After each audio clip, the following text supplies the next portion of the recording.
Tracy Peregrine is with us. She's from Canada. She promised to bring me some cheap blood pressure medication, so we'll enjoy that together. And then with music from their self-titled debut album, Steel Magnolia from the Bud Light stage. Joined by Jason Bateman from the Cincinnati Bengals, Dhani Jones, and comedian Hannibal Buress. And later this week, Shia LaBeouf. Kevin Nealon will be here, Green Bay Packers quarterback Aaron Rodgers, Dave Salmoni and his Terrifying Animals, and we'll have music from Parachute and 311. So join us for our first guest tonight is one of the funniest men around with an exceptionally funny show. The show is called Louis. You can watch it Thursdays at 10:30 on FX. Please say hello to Louis C.K.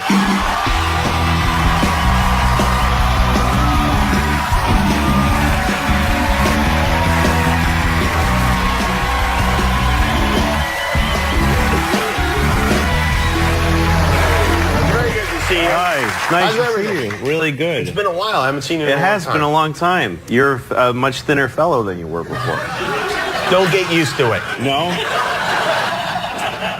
Now you live in New York. Yes. You've got 2 little girls. Yeah, 2 kids. Do they come on trips with you when you do this sort of thing? I would not do that to them. No, they're at home with their mom, sleeping right now. Oh, they are, yeah. Yeah. Well, I mean, you know where your kids are now. Didn't used to know where your kids... You know what I mean? Like when we were kids, did your parents know where you were? Never. No. No idea. Even that thing on the news that said, it's 10 o'clock, do you know where your kids are? Nope. The answer was no. No idea. Now there's a kind of a custody, chain of custody that's never broken, you know? You just can account for every second of your kids' lives. Yeah. You go on play dates and it's an arranged thing.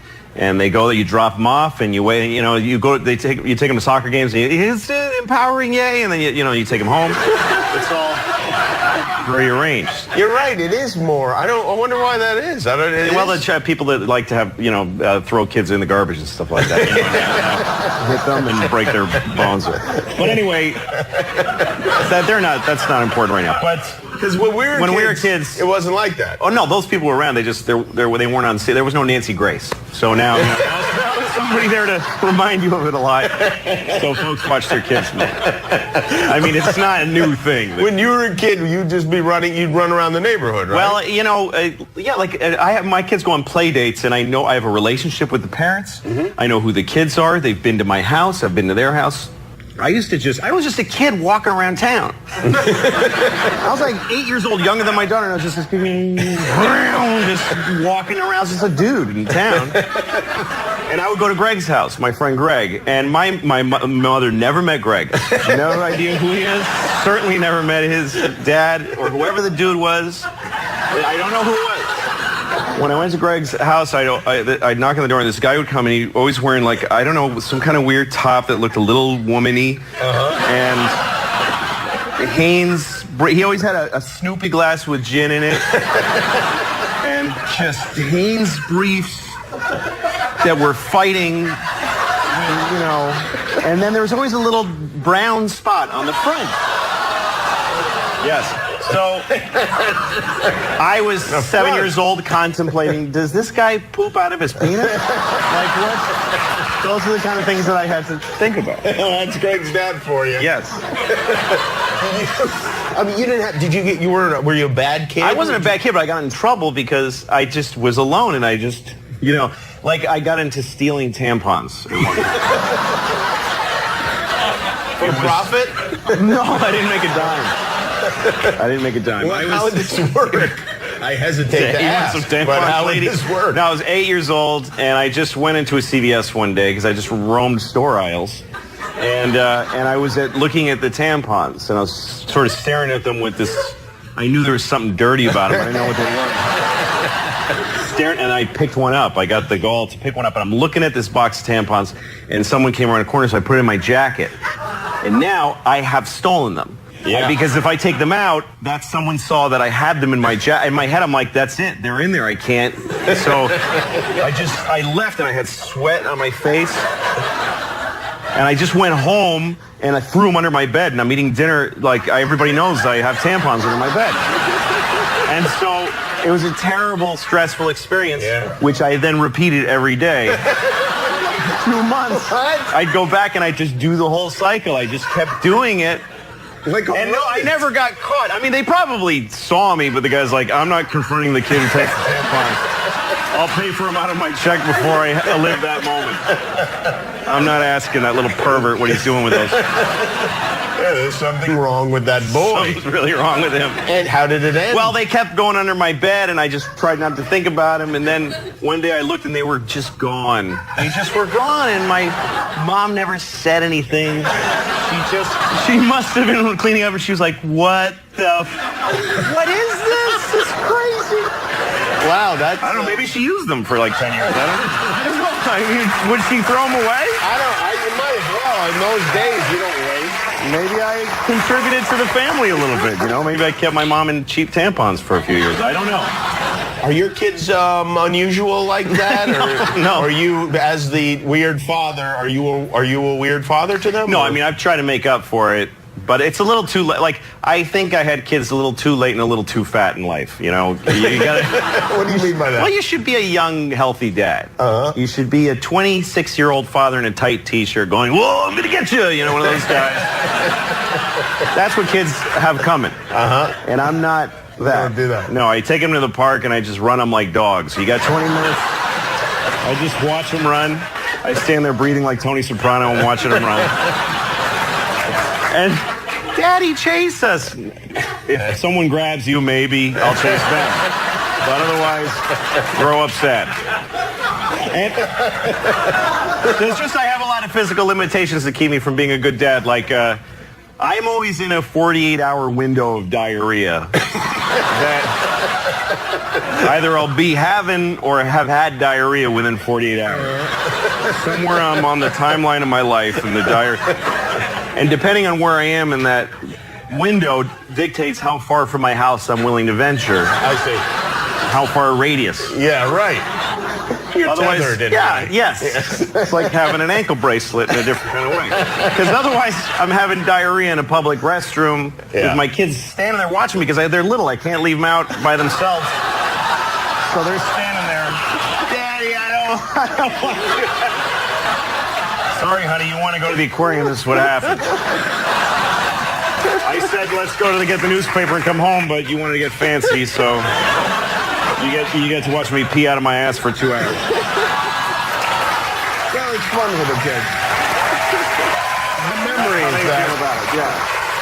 Now, do they know? Do they understand like that you're a comedian? Do they know this? Is this a concept that they're familiar Yeah, with? they know that Daddy tells jokes, and they don't get the business though. You know, like they don't get Who show does business. really? No, you know? who I mean- does? But like I had a weird conversation with my 9-year-old. We were driving on the highway. The 6-year-old was there too, but she was just, you know, sapping resources. She wasn't really contributing to the conversation.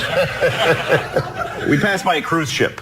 And I said, hey, girls, the cool thing about having kids is that you get to tell them what everything is. You get to be the person that reports the whole planet to them You're for the their first tour time. guide for their life. Yeah. Exactly. That's a cruise ship. It's a massive boat. There's swimming pools and discos or whatever they have, you know. So they got excited by the idea of a cruise ship. And I said, some comedians do shows on cruise ships. And they said, do you do that? And I was like, no. Here's the thing. Comedians have a mean hatred of cruise ship comics. Yeah. It's just a mean prejudice. We call them Bodaks. It's just me, Bodak, because they pander. We just think they're crap, and it's just something you just feel. It's like being born racist. You just believe it. You don't question it. It's just a thing in you. You might not even know, but Yeah. So my daughter's like, have you ever worked on a cruise ship? I'm like, no. And she says, why not? Why wouldn't you want to be on a boat? And I'm like, well, that's a different kind of comic. She says, well, what's the different about him? Well, a cruise ship comic just tries to please everybody. And she's like, why wouldn't you want to do that? Of course. Isn't that what you want to do? Yes, but I see some things I say on stage might upset some people. Why would you upset people? That's a terrible thing to do. So, you know what? There might be some clarity there. I don't know. is. You know, you might want to rethink this. I might try the thing. cruise ships, yeah. Well, by the way, first of all, I want to say the show is terrific. It's very Thank you. funny, and thank you. We're going to take a quick break here. Okay. We'll come back and talk about Louis. Louis is tonight's 10:30 on FX. We're CK. We're right back. Can I help you? Yeah, I need condoms, sexual lubricant, Vagittine, and blueberries. Lubricant out 7, Vagittine out 3, next to the tampons, condoms behind the counter. I ain't got no blueberries. Thank you. That's Louis C.K.'s show. By the way, the show is, not only is it very funny, but the directing is great. I know you direct the show, too. I do, yes. It looks great. It looks like a movie out of the 70s. Thank you. That's You must perfect. be very pleased with the whole thing. I am. I love it. The movie out of the 70s is perfect. That's what I grew up loving and watching. How is the how is the second season different from the first season? Is it? Yeah, I mean, I when I get bored of something, I just stop doing it, So I didn't keep a lot of the same stuff. Like, we moved to a new apartment. It's a whole other, but there's no scene where it happened. I just stopped being in that one and started another one. Last year, I had one very constant character. It was my brother, played by Bobby Kelly. He was a really funny guy, and he did such a good job. And this year, I just didn't feel like it, so he's gone. He's just gone. He's gone. I didn't kill him in an episode. It's like he never existed. Well, the great thing for him is it's in a way like Lost, where he could possibly come back. Yeah, right? he might, I guess. I'd have to have a good idea. I didn't have any ideas for him, so I just stopped this. He's not in the reality of the show anymore like he never was. So now I have 2 sisters. Right. And one of them, and none of this reflects my life. The show's all fiction, but the first episode this season introduces my sister as this character, and it's a big introduction. And it's the last thing we shot because I came up with it like right before we wrapped. So she's just gone. She just doesn't come. There's a whole thing where she comes and I love her. Gone. Never see her again. Really? Yes. And my neighbor comes and helps me, and he's a really nice guy. And the last thing he says is, "Remember who your neighbors are." And I go, "Yes, I would." And he's gone too. He's Really? not gonna- It seemed like you were going to then have a neighborly, friendly relationship. You'll never see him again. No, and last year I had this woman play my mother, and she was this crazy, horrible woman. My mother's a really nice person. So I just made up this terrible mother character played by this Mary Louise Wilson, really funny actor. And so we did the episode. And then later in the season, I wanted to do a flashback to my real mother, who was really nice, so I did that too. And so everybody was very confused. These characters are so insanely different. And the woman who played my mother as a young woman is a woman I date in another episode. It's just a whole other person. Because she was good at both parts. So I just don't care. It's an ensemble cast. Every episode just has its own goal. And if it messes up the goal of another episode, I don't give a I just don't care. I like that. You're very fickle, and the hell with it. That's and right. You know what? If any of You these don't like actors- it, fire me. Yeah, that's right. It's very Darwinist system television. No one should get too comfortable with anything. No, man. Not If it the actors stinks, on I'm set, gone. and No. not the viewers at home. That's right. Louis C.K., everybody. Louis S.